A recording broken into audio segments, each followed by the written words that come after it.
Students, मैं ऋषभ आपका अपने यूट्यूब चैनल में एक बार फिर स्वागत करता हूं। और आज ये छोटा सा वीडियो हम इसलिए लेकर आए हैं कि हमने इससे पहले वीडियो में कूलम्ब्स लॉ के बारे में पढ़ा। अब हमें ये पता है कि कूलम्ब्स लॉ जो है वो इन्वर्स स्क्वायर लॉ को फॉलो करता है, यानी force inversely proportional to square of distance between two charge particles. और हम इससे पहले जो 11th में चैप्टर पढ़ पाए थे ग्रेविटेशनल फोर्स, तो ग्रेविटेशनल फोर्स भी इन्वर्स स्क्वायर लॉ को फॉलो करता था। तो इस वीडियो में हम थोड़ा सा इनको कंपैरेटिव स्टडी करते हैं, यानी कूलम्ब्स लॉ और ग्रेविटेशनल लॉ में क्या सिमिलरिटी है और ये किस तरीके से डिफरेंट है। तो इसमें बहुत सारे इंपॉर्टेंट पॉइंट्स हैं। कभी कभी मेडिकल पर्पज से या जो IIT की तैयारी कर रहे हैं उन लोगों के लिए बड़ा इंपॉर्टेंट बन जाता है। तो उसमें कुछ क्वेश्चन जो है उनमें कंपैरेटिव होते हैं, जैसे कि वो कभी कभी पूछ लेते हैं कि कौन सा फोर्स स्ट्रॉन्ग है, ग्रेविटेशनल फोर्स स्ट्रॉन्ग है कि कूलम्ब फोर्स स्ट्रॉन्ग है, और स्ट्रॉन्ग है तो कितने ऑर्डर पावर में स्ट्रॉन्ग है। और दूसरा इसमें पूछ लेते हैं कि इसमें जो ये यूनिवर्सल है या मीडियम में कौन सा डिपेंड करता है, कौन सा नहीं करता है। तो इसका जो कंपैरेटिव स्टडी है ये देखिए कि जो कूलम्ब्स लॉ का फॉर्मूला हमने पढ़ा था F इज इक्वल टू यानी 1/4 pi epsilon nought Q1 Q2 over R square. तो force inversely proportional to square of distance between them. अब जो ग्रेविटेशनल लॉ था, यानी मैं इसको रिप्रेजेंट करता हूँ Fe यानी इलेक्ट्रिक फोर्स या Coulomb force. F gravitational force is equal to G m1 m2 over R square. यहाँ पर G ग्रेविटेशनल कांस्टेंट है और जो यूनिवर्सल कांस्टेंट है इसकी वैल्यू है 6.67 × 10⁻11। यानी मैं लिख देता हूँ value of G is equal to 6.67 × 10⁻11। तो ये यूनिवर्सल कांस्टेंट है और इसकी वैल्यू फिक्स है। तो ये पूरे ब्रह्मांड में, पूरे यूनिवर्स में हर जगह इसकी वैल्यू फिक्स रहेगी। अब इसमें जो इलेक्ट्रिक फोर्स है इसके अंदर में जो ये कांस्टेंट है 1/4 पाई एप्सिलॉन नॉट। यहाँ पर epsilon not is the permittivity of free space, और यदि मैं इस फ्री स्पेस को रिप्लेस कर देता हूँ किसी मीडियम से तो ये वैल्यू चेंज होगी। तो इसका मतलब ये है कि इलेक्ट्रिक फोर्स, यानी मैं कह सकता हूँ कि electric force Fe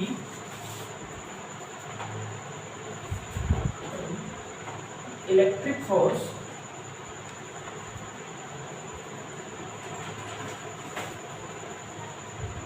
depends upon medium.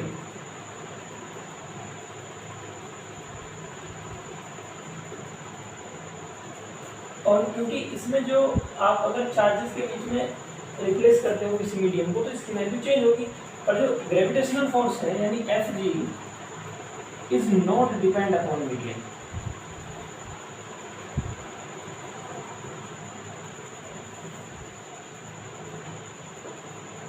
Okay, तो पहला इंपॉर्टेंट पॉइंट इनके बारे में ये है। दूसरा, अब आप ये देख सकते हो कि जैसे कि हम जानते हैं चार्ज दो तरह के होते हैं, एक पॉजिटिव चार्ज और एक निगेटिव चार्ज, पर मास हमेशा एक ही तरह का होता है और जिसको हम पॉजिटिव कहते हैं। तो जब चार्ज दो तरह के होते हैं इसका मतलब कि फोर्स कभी पॉजिटिव होगा और कभी निगेटिव होगा। तो इसका मतलब ये है कि जो इलेक्ट्रिक फोर्स है वो अट्रैक्टिव और रिपल्सिव दोनों तरह का हो सकता है, जबकि ग्रेविटेशनल फोर्स हमेशा अट्रैक्टिव ही होता है। Electric force Fe of two type,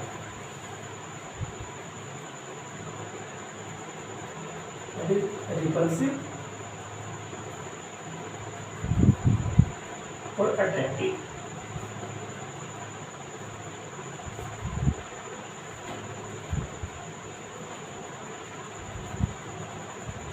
Fg gravitational force is only attractive type।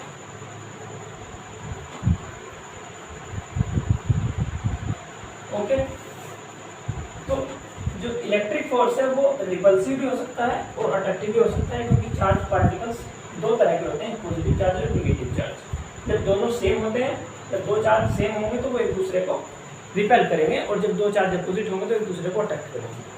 दूसरा, एक Fe जो इलेक्ट्रिक फोर्स है वो स्ट्रॉन्ग है ग्रेविटेशनल फोर्स से, पर वो कितनी वैल्यू से स्ट्रॉन्ग है उसको मैं छोटी सी बात से समझा सकता हूँ।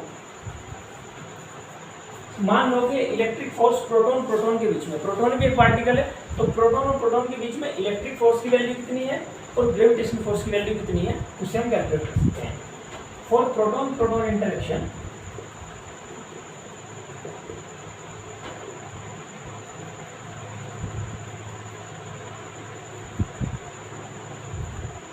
यदि mass of proton is equal to 1.67 10⁻⁻27 kilogram, okay, mass of proton is this and charge of proton and q of proton is equal to 1.6 into 10⁻⁻19 coulomb positive charge.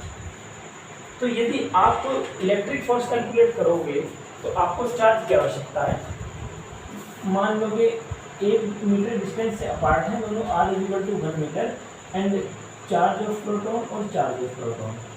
तो इनके बीच का अगर इलेक्ट्रिक फोर्स मुझे कैलकुलेट करना हो तो Fe is equal to 1/4πε0 q1 q2 over r square, यानी 1/ε0 की वैल्यू जैसा प्रीवियस वीडियो में देखा था 9 × 10⁹ into q1 q2 charge of proton यानी 1.6 10⁻19 का स्क्वायर।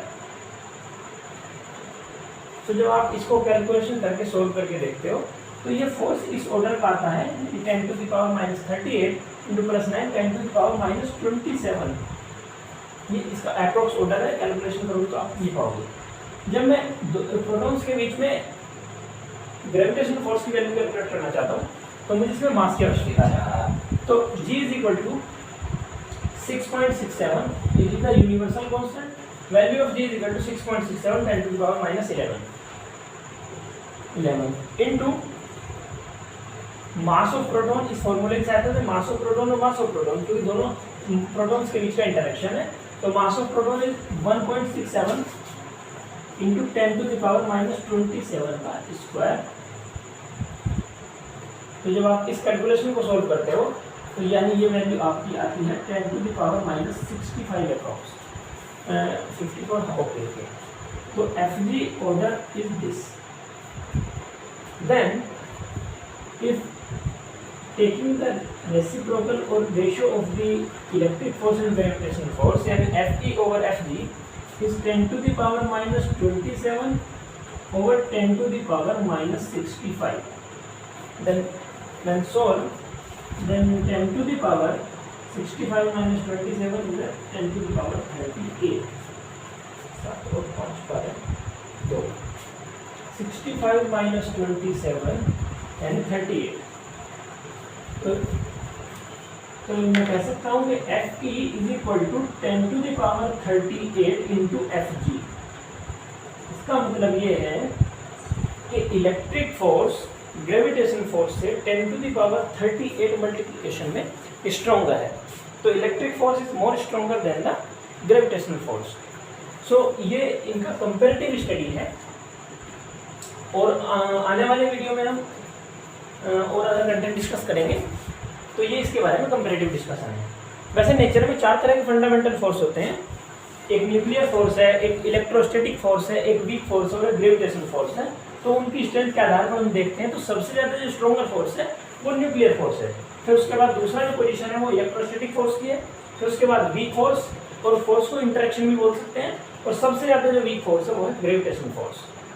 सो ये हमने इसमें कंपैरेटिव डिस्कशन किया और आगे वीडियो में डिस्कस करेंगे other content. So okay, thank you. अगर हमारा चैनल आपको पसंद आया तो प्लीज़ सपोर्ट।